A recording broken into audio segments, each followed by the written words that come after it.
हाय, मैं सोनाली हूँ। वीडियो शुरू करने से पहले मेरे चैनल सोनाली वॉइस को सब्सक्राइब करें और रेगुलर अपडेट पाने के लिए बगल में दिए गए बेल आइकन को प्रेस करें। मेरा नाम अल्पना है। मैं दिल्ली में रहती हूँ और एक मध्यम वर्गीय परिवार से हूँ। मेरे सारे भाई बहनों की शादी हो चुकी थी। मेरी उम्र 25 साल से ऊपर होने वाली थी, लेकिन अभी तक मेरा रिश्ता तय नहीं हुआ था।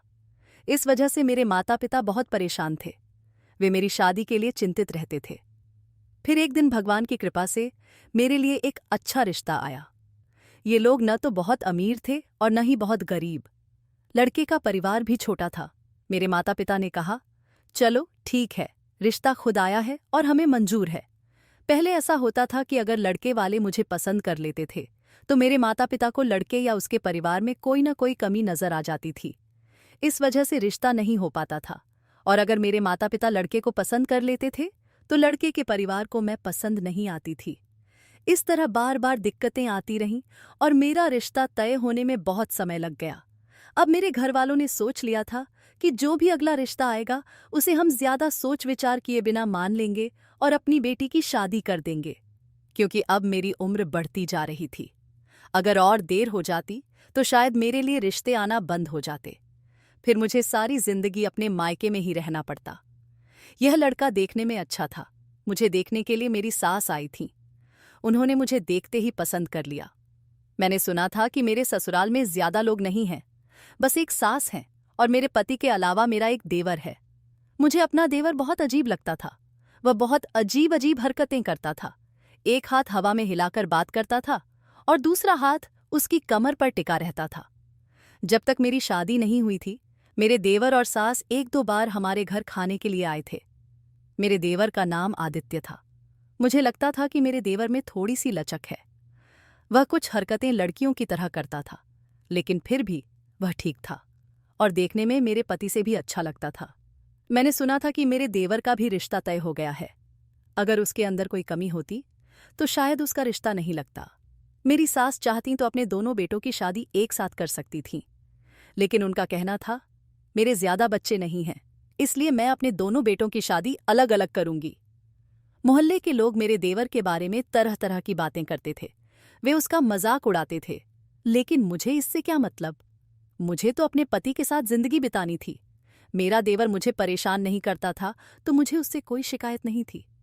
लोग उसके बारे में जो चाहे कहें, मुझे उससे कोई फर्क नहीं पड़ता था। इन सब बातों को सोचते हुए मेरे माता पिता ने मेरा रिश्ता तय कर दिया। फिर आखिरकार मेरी शादी का दिन भी आ गया। शादी में मेरी सास मौजूद थी, लेकिन मुझे अपना देवर कहीं नजर नहीं आया। यह बात मुझे बहुत अजीब लगी। मेरी मम्मी बार बार मेरी सास से पूछ रही थीं, आपका छोटा बेटा कहाँ है? वह शादी में क्यों नहीं आया? मेरी सास ने कहा, उसकी तबीयत बहुत खराब हो गई थी, इसलिए वह शादी में नहीं आ सका। अब इंसान की बीमारी के लिए शादी तो रद्द नहीं कर सकते थे, इसीलिए हमने यह बात किसी को नहीं बताई। लेकिन मेरी सास चाहती तो शादी टाल भी सकती थीं। उनके परिवार में ज्यादा लोग नहीं थे। जब देवर की तबीयत ठीक हो जाती तब शादी कर लेते। वैसे भी 2-3 दिन आगे पीछे होने से क्या फर्क पड़ता। मैं विदा होकर अपने ससुराल आ गई। यहाँ मैंने देखा कि मेरी सास बहुत अच्छी हैं। उन्होंने मुझसे कहा, बहू, ये तुम्हारा घर है, अब तुम्हें इस घर की जिम्मेदारी संभालनी है। जैसे चाहो वैसे इसे चलाओ, जो मन करे वैसा खाना बनाओ। मुझे कोई परेशानी नहीं।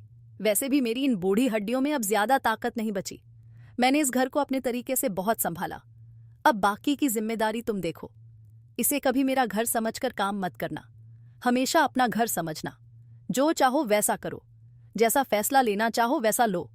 मैं तो अपने बच्चों को देखकर खुश रहती हूँ। तुम भी मेरी बेटी ही हो। यह समझ लो कि तुम्हारी बीमार सास तुम्हारी माँ की तरह है। मैं तुम्हें किसी काम के लिए कभी नहीं रोकूंगी। अपने हिसाब से सारे काम संभालो। जब भी मेरी जरूरत पड़े मैं तुम्हारी मदद करूंगी। मेरी सास सचमुच बहुत अच्छी थीं।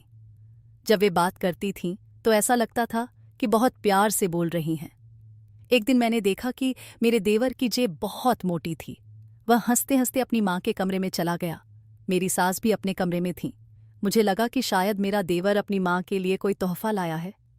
यह देखकर मुझे बहुत खुशी हुई। माता पिता को भी तोहफा देने का हक होता है। मेरी शादी को 1 हफ्ता हो गया था, लेकिन मेरे पति ने मुझे अभी तक कोई तोहफा नहीं दिया था। शाम को जब मेरे पति घर आए तो मैंने उनसे कहा, क्या आपको अपनी पत्नी को तोहफा देने का मन नहीं करता? शादी के बाद से आपने मुझे कुछ भी नहीं दिया, न ही मुझे कहीं घुमाने ले गए। आदित्य को देखो, आज वह अपनी माँ के लिए चुपके से तोहफा लाया था। और आप हैं, मुझे लगता है कि आप अपनी माँ को भी कुछ नहीं देते होंगे। अगर माँ को देते तो मुझे भी जरूर देते। मेरे पति ने कहा, बताओ तुम्हें क्या चाहिए? मैंने कहा, कुछ भी जो आपको पसंद हो। आप जो भी लाओगे मैं उसे खुशी से ले लूंगी। उन्होंने कहा, मैं तुम्हें तुम्हारी पसंद की खरीदारी करवा दूंगा, लेकिन जो आदित्य माँ के लिए लाया है वह कोई तोहफा नहीं है। मैंने पूछा, आपको कैसे पता? उन्होंने कहा, मैं सब कुछ जानता हूं। फिर मुस्कुराकर कमरे से बाहर चले गए।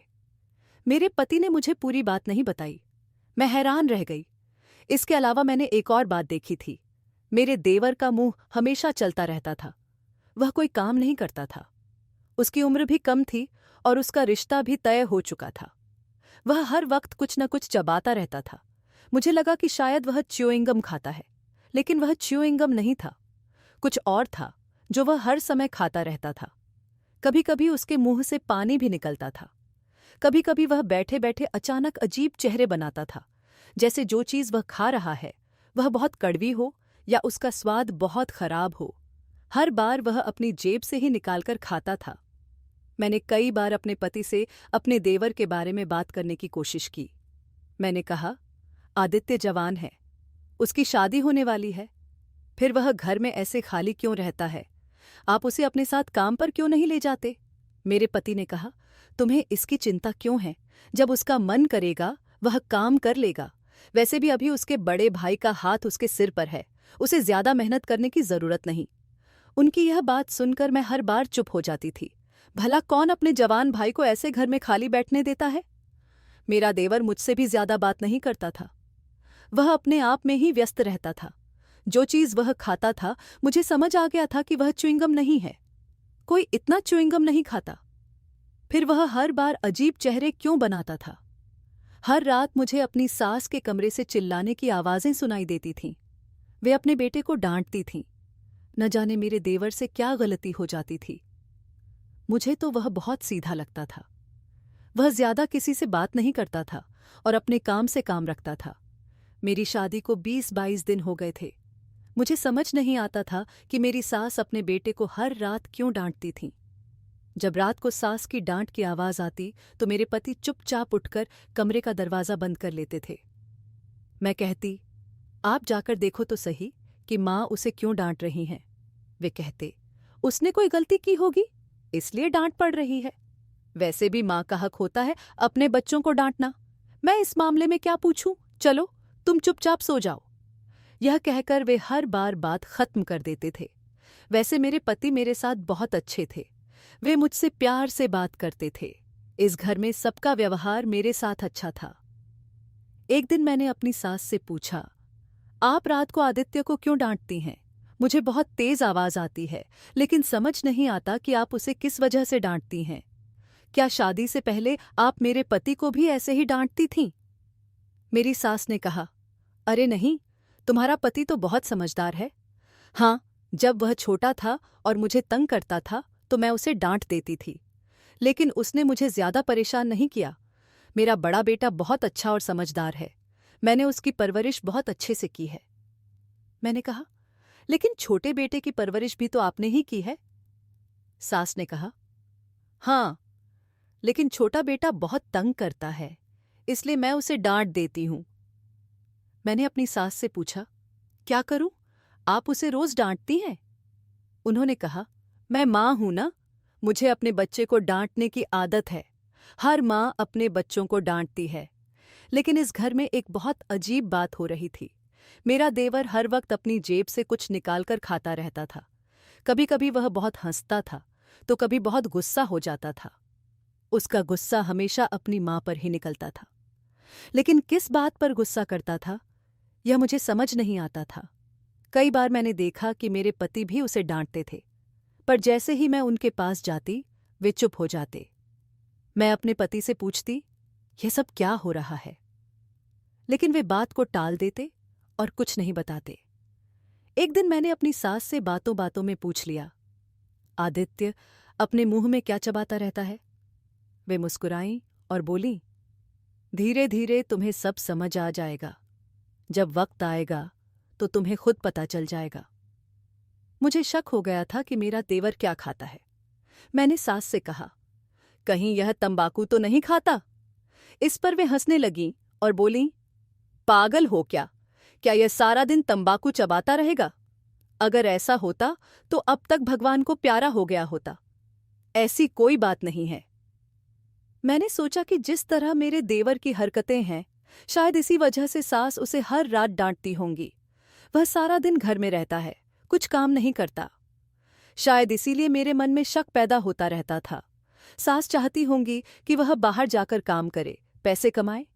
मैंने फिर पूछा, अगर तंबाकू नहीं चबाता तो आप उसे हर रात क्यों डांटती हैं? उन्होंने कहा, नहीं, मुझे उसकी डांट लगाने की आदत हो गई है। वह मेरा छोटा और लाडला बेटा है। मैं उसे बहुत संभाल कर रखना चाहती हूँ। उसे समझाती हूँ कि हर काम को सही तरीके से करना चाहिए। बहू, तुम अपनी गृहस्थी पर ध्यान दो, अपने पति का ख्याल रखो। कहीं हम माँ बेटे की लड़ाई में तुम अपने पति से झगड़ा मत कर बैठना। एक दिन मैंने सोचा कि आज सारे घर के कपड़े धो लूं। मेरा कपड़े धोने का दिन था। सास ने कहा, खाना का मैं बना लूं, तोरा बना लूंगी, तो कपड़े धो लो। मैंने सबके कपड़े इकट्ठे करने शुरू किए। पहले अपने और पति के गंदे कपड़े कमरे से लाई, फिर सास के कपड़े उठाए। उनकी अच्छी आदत थी कि वे कपड़े मशीन के पास रख देती थीं। इसके बाद मैं देवर के कमरे में गई और उसके कपड़े निकाले। तभी मेरा हाथ उसकी एक पैंट की जेब से टकराया। जेब बहुत भारी लग रही थी। कपड़े धोने से पहले जेब चेक करना जरूरी होता है ताकि कोई कागज या पैसे न रह जाएं। मैंने उसकी जेब में हाथ डाला। तभी सास जल्दी से उठी। उनके हाथ से बर्तन गिर गया। उन्होंने फटाफट आकर मेरे हाथ से पैंट खींच ली। मैंने कहा, आदित्य की जेब में कुछ है। मैं कपड़े धोने जा रही हूं, इसलिए जेब खाली कर रही थी। मैं चौंक गई थी क्योंकि सास की हरकत अजीब थी। उन्होंने कहा, आदित्य के कपड़े मैं खुद धो लूंगी। फिर वे उसके कुछ कपड़े उठाकर ले गईं। मुझे उनकी यह हरकत समझ नहीं आई। अगर जेब में कुछ था तो मुझे निकालने देती, मैं कपड़े धो देती। लेकिन उन्होंने कपड़े ही मेरे पास से ले लिए। इसके बाद उन्होंने वे कपड़े मेरे सामने नहीं धोए। आधी रात को पानी की आवाज़ सुनाई दी। मैंने बाहर देखा तो सास आंगन में थीं। वे देवर के कपड़े धो रही थीं। फिर कपड़े रस्सी पर टांग कर सोने चली गईं। इसका मतलब था कि उन्होंने ये कपड़े सबसे छुपाकर अंधेरे में धोए। लेकिन इन कपड़ों में ऐसा क्या था? यह मेरी समझ से बाहर था। अब मुझे जानने की उत्सुकता होने लगी कि मेरे देवर की जेब में क्या है। कोई ऐसी चीज जरूर थी जो वह सारा दिन खाता था। उसकी जेब हमेशा फूली हुई रहती थी। इसके बाद भी सास हर रात उसे डांटती थीं। मेरे पति को इस बात से कोई मतलब नहीं था। वे भी अपने भाई को डांटते थे। एक दिन मैंने देखा कि मेरे पति ने आदित्य पर हाथ उठाया। उसकी आंखों में आंसू थे। मैंने जैसे ही यह देखा उन्हें रोकने की कोशिश की, लेकिन मेरे पति ने मुझे डांटा और कहा, तुम हमेशा जासूसी करती हो, कमरे में जाओ, तुम्हें इस मामले में बोलने की जरूरत नहीं।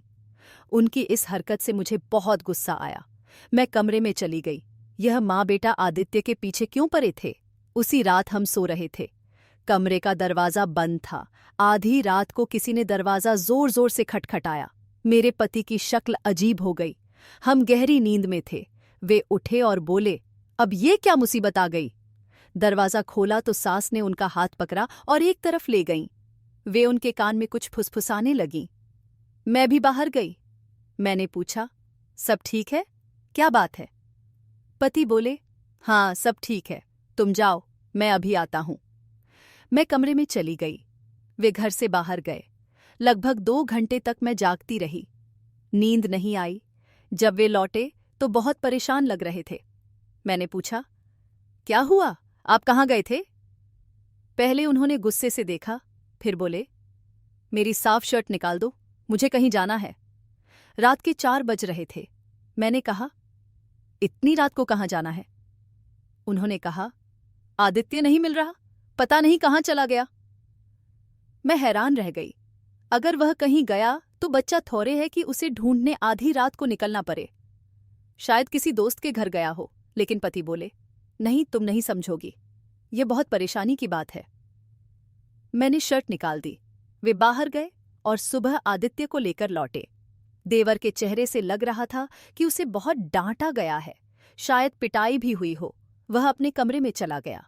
मेरे पति आए तो मैंने फिर पूछा, क्या हुआ, आदित्य कहाँ गया था? वे बोले, मेरे सिर में दर्द हो रहा है, मुझसे सवाल मत करो, मुझे सोने दो, सुबह काम पर जाना है। वे सो गए। सुबह 9 बजे उठे। मैंने नाश्ता बनाया।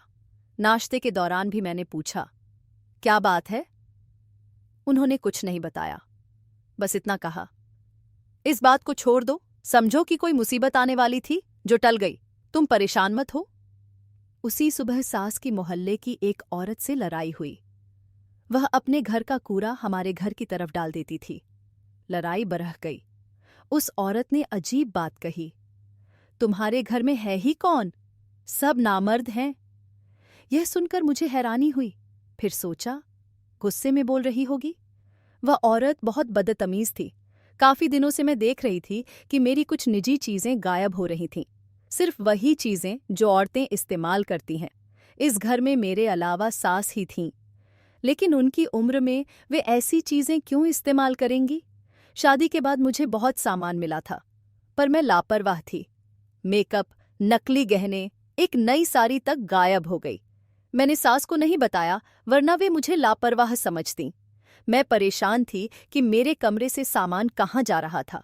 मेरी कोई ननद या देवरानी नहीं थी। सास विधवा थीं, वे ऐसा क्यों करेंगी? फिर ख्याल आया कि कहीं सास मेरा सामान किसी को दे तो नहीं रही थीं। एक और अजीब बात थी, कभी कभी गायब हुई चीजें वापस मिलतीं, पर इस्तेमाल की हुई, और उनकी जगह कुछ और चीजें आ जातीं। मुझे इस घर में कुछ समझ नहीं आ रहा था। सब बहुत अजीब थे। अगले दिन पता चला कि मैं प्रेग्नेंट हूं। मैं बहुत खुश हुई। सास और पति भी खुश थे। उनका ध्यान मेरी प्रेगनेंसी पर चला गया। देवर की बातें सब भूल गए।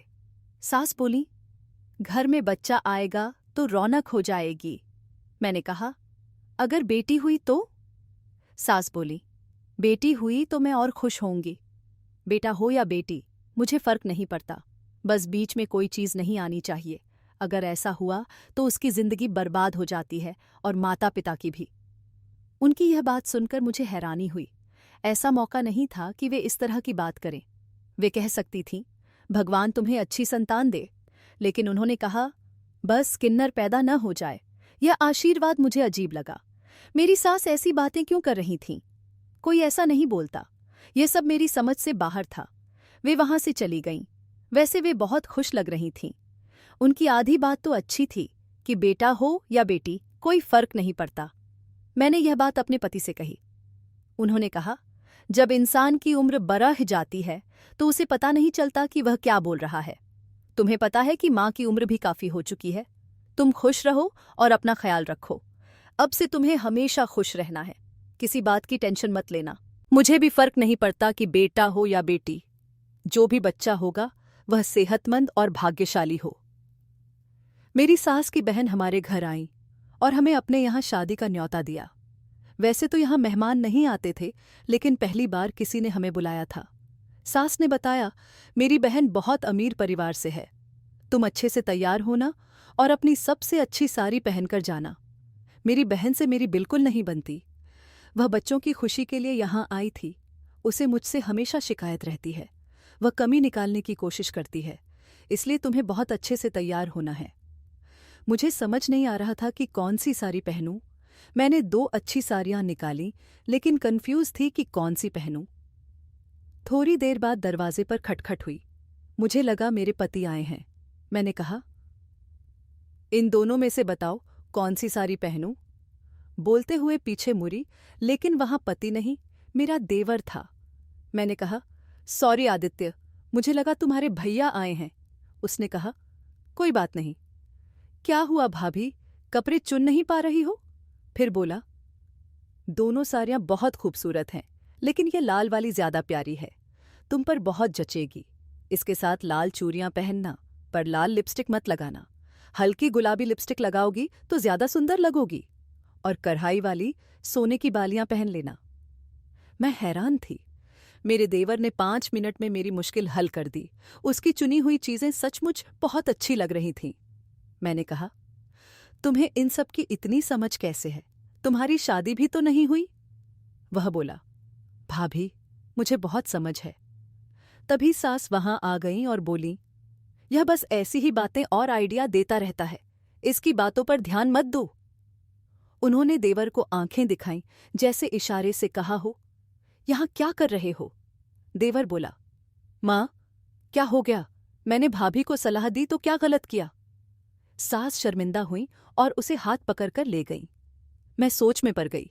आजकल की लड़कियों में भी इतनी समझ नहीं होती जितनी मेरे देवर में थी।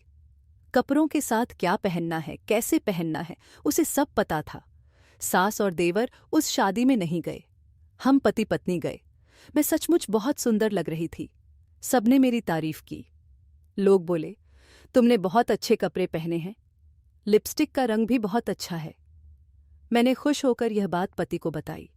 उन्होंने कहा, आदित्य की बात मत सुनो, वह ऐसे ही आइडिया देता रहता है। मैंने एक और बात देखी। मेरे पति अपने भाई से कभी प्यार से बात नहीं करते थे, हमेशा गुस्से से घूरते या बात ही नहीं करते। मैंने उन्हें कभी साथ बात करते नहीं देखा। पति अपने भाई से ऐसे पेश आते थे जैसे बहुत गुस्सा हो और उसे डांट से कुछ समझाना चाहते हों जो वह समझ नहीं रहा हो। सास भी अपने बेटे को हमेशा डांटती थी। मुझे लगता था कि आदित्य इस घर का हिस्सा ही नहीं है, उसकी कोई इज्जत नहीं थी। पति और सास उसका सम्मान नहीं करते थे, जबकि वह किसी से बदतमीजी तक नहीं करता था। एक दिन पति को अपने भाई से कोई काम पड़ा, वह भी गुस्से से बोले। ज्यादातर सास ही अपने छोटे बेटे के काम करती थीं। मुझे कुछ गड़बड़ लगती थी। जरूर कुछ ऐसा था जो मुझसे छुपाया जा रहा था। शायद वे मेरे देवर पर अत्याचार करते थे। मैंने सोचा, कहीं ऐसा तो नहीं कि वह सास का सगा बेटा न हो? मेरा पति उनका सगा बेटा हो, इसलिए वे उससे ज्यादा प्यार करती हैं और छोटे को डांटती हैं। पति और सास की देवर से बिल्कुल नहीं बनती थी। इसका कारण मुझे आज तक समझ नहीं आया। एक दिन मैं घर पर अकेली थी। सास मोहल्ले में किसी के यहां गई थी। घर की सफाई के बाद बहुत कूड़ा इकट्ठा हुआ। मैं उसे फेंकने बाहर गई। वहां गली में बड़ा डस्टबिन था जिसमें सब कूड़ा डालते थे। कूड़ा डालते वक्त मैं हैरान रह गई। डस्टबिन में मेरे देवर की 2-3 जीन्स पड़ी थीं जो मैंने उसे पहने देखा था। मैंने उन्हें उठाया। वे बहुत भारी थीं। मैं जीन्स अपने कमरे में ले गई। आज मुझे देखना था कि इनमें क्या है। मैंने दरवाज़ा अंदर से बंद कर लिया। पति के आने का वक्त हो रहा था। सास भी आ सकती थी। मैं कह देती कि कपड़े बदल रही हूं। मैंने जल्दी से जेब खोली। जो देखा उससे मैं हैरान रह गई। जेब में एक नहीं, कई चीजें थीं। एक चीज इमली थी। मेरा देवर इमली खाता था। इमली तो लड़कियां शौक से खाती हैं। दूसरी चीज मेरी लिपस्टिक थी, जो मुझे कई दिनों से नहीं मिल रही थी। मेरे कान के झुमके भी थे, जिन्हें मैं ढूंढ रही थी। मेरे देवर की जेब में मेरी चीजें क्या कर रही थीं? ये श्रृंगार की चीजें थीं। मैंने सोचा, वह थोड़ा लचक कमर वाला है, सब जानते थे। वह इमली खाता था और लड़कियों की चीजों की उसे बहुत समझ थी। ये बातें किसी और इशारा कर रही थीं, लेकिन ऐसा कैसे हो सकता था? शाम को मैंने यह बात सास को बताई। उनकी जीन्स और जेब से निकली चीजें दिखाईं। सास बोली, चलो आज मैं तुम्हें सब बता देती हूँ। तुम हमारे परिवार का हिस्सा हो, यह तुम्हें कभी न कभी पता चलना ही था। अच्छा हुआ जल्दी पता चल गया। वे बोली, पता नहीं तुम क्या सोचती होगी। मैंने कहा, मैं बहुत हैरान हूं, आप लोग मुझसे बातें क्यों छुपाते हैं? इस घर में जो हो रहा है मुझे भी पता होना चाहिए। आपने पहले दिन कहा था कि यह मेरा घर है। सास ने मेरे सिर पर हाथ रखा और बोली, बेटा, एक बात बताती हूं, परेशान मत होना। फिर उन्होंने जो बताया उसे सुनकर मैं चौंक गई। वे बोली, तुम्हारा देवर मर्द नहीं, नामर्द है। मैंने कहा, लेकिन आपने तो उसका रिश्ता तय किया है। सास बोली, वह रिश्ता मैंने उसे डराने के लिए तय किया था, ताकि उसे लगे कि वह मर्द है। रिश्तेदारों में बात फैलाई कि छोटे बेटे का रिश्ता तय हो गया, ताकि लोग उसे नामर्द न समझें। मेरा बड़ा बेटा ठीक है। जब छोटे को जन्म दिया और पता चला कि वह नामर्द है, तो मुझे बहुत दुख हुआ। पता नहीं मैंने क्या गलती की कि भगवान ने मुझे यह सजा दी। आदित्य ने मेरी जिंदगी बर्बाद कर दी। मैं बहुत परेशान हूं। उसका एक ही मकसद है कि वह लड़की बन जाए। कुछ दिन पहले जब वह आधी रात को गायब हुआ था तो वह डॉक्टर के पास गया था। मेरी सास ने बताया वह डॉक्टर से अपना ऑपरेशन करवाना चाहता था। आखिरी वक्त पर हमने उसे रोक लिया और घर वापस लाए। अगर ऐसा हो जाता तो हम लोगों को क्या मुंह दिखाते? वैसे भी लोग उसकी हरकतों की वजह से उसका मजाक बनाते थे, इसलिए मैंने उसके रिश्ते की बात फैलाई ताकि लोगों का ध्यान इस नामर्द वाली बात से हट जाए। मेरा बेटा जानबूझकर ऐसी हरकतें करता है। वह धूम्रपान नहीं करता बल्कि इमली खाता है। उसने कहीं से सुन लिया कि इमली खाने से औरतों की जवानी बढ़ती है। इसी तरह तुम्हारी चीजें चुराकर इस्तेमाल करता है। मैंने अपनी सारी चीजें ताले में बंद कर रखी हैं, लेकिन तुम्हें यह बात बताती तो तुम क्या सोचती कि मैं तुमसे ऐसी बातें क्यों कह रही हूं? इसलिए मैंने कुछ नहीं कहा। मैं अपने बेटे को हर रात डांटती हूं, उसे समझाती हूं कि ऐसी हरकतें छोड़ दे और ऑपरेशन का ख्याल अपने दिल दिमाग से निकाल दे। तुम्हारा पति भी उसे बहुत समझाता है। जब आदित्य जिद करता है तो गुस्से में मेरे बड़े बेटे का हाथ अपने भाई पर उठ जाता है। मैंने सास के हाथ पर हाथ रखा और कहा, आपको बहुत हिम्मत है कि आप ऐसे इंसान की मां हैं और उसकी परवरिश की। वे बोली, बेटी, औलाद तो औलाद होती है, जैसी भी हो मेरे शरीर का हिस्सा है, इसलिए मैं उसे काम पर नहीं भेजती। अगर वह बाहर काम करने जाए तो लोग उसे कहीं का नहीं छोड़ेंगे। मैंने कहा, फिर हम आदित्य को कब तक कैद में रखेंगे? हमें इसका इलाज करवाना होगा। सास बोली, क्या इलाज? क्या तुम मेरे बेटे का ऑपरेशन करवाकर उसे लड़की बनाना चाहती हो? मैंने कहा, नहीं माँ जी, हमें उसे किसी अच्छे साइकियाट्रिस्ट को दिखाना होगा, उसके दिमाग का इलाज करवाना होगा। सास ने कहा, उसके इलाज में बहुत पैसे लगेंगे। मैंने कहा, हम पैसे जमा करेंगे, उसका इलाज करवाकर उसे ठीक करने की कोशिश करेंगे। मुझे उम्मीद है कि वह ठीक हो जाएगा। इस तरह कोई हल नहीं निकलेगा, हम मुश्किल में ही रहेंगे। मेरी आंखों में आंसू आ गए। मैंने कहा, माँ जी, आपने मुझे पहले बताया होता तो मैं पहले मदद करती। वे बोली, बेटी, मैं तुमसे यही उम्मीद कर रही थी कि कहीं तुम भी मेरे बेटे का मजाक न बनाओ। मैंने कहा, नहीं माँ जी, ऐसी बात नहीं है। अगर हर इंसान ऐसे लोगों का मजाक बनाता रहेगा तो वे आत्महत्या कर लेंगे। उन्होंने मुझे गले लगा लिया। मेरे पति को भी पता चल गया कि मुझे सब पता चल चुका है। मैं पढ़ी लिखी थी, इसलिए मैंने ट्यूशन शुरू किया। मेरे पास बहुत बच्चे पढ़ाने आने लगे। पति की कमाई से घर चल रहा था। मेरे पास इतने बच्चे आने लगे कि मैंने कोचिंग सेंटर खोल लिया। 7-8 महीनों में 1 लाख रुपये जमा कर लिए। फिर देवर के इलाज की शुरुआत की। पति ने अपने मालिक से कुछ एडवांस लिया। इलाज चलता रहा। लगभग 2 साल बाद मेरा देवर काफी हद तक ठीक हो गया। उसने अपनी हरकतें पूरी तरह छोड़ दी। फिर हमने उसका रिश्ता तय किया। अब मेरे देवर की शादी हो चुकी है। मैं भी एक बच्चे की माँ हूँ। अब हमारी फैमिली में सब ठीक है, सब खुशी खुशी साथ रहते हैं। दोस्तों, उम्मीद है आपको हमारी कहानी पसंद आई होगी। अगर कहानी अच्छी लगी तो वीडियो को लाइक करें, चैनल पर नए हैं तो सब्सक्राइब करें, नोटिफिकेशन बेल ज़रूर दबाएं ताकि अगली अपडेट आपको सबसे पहले मिले।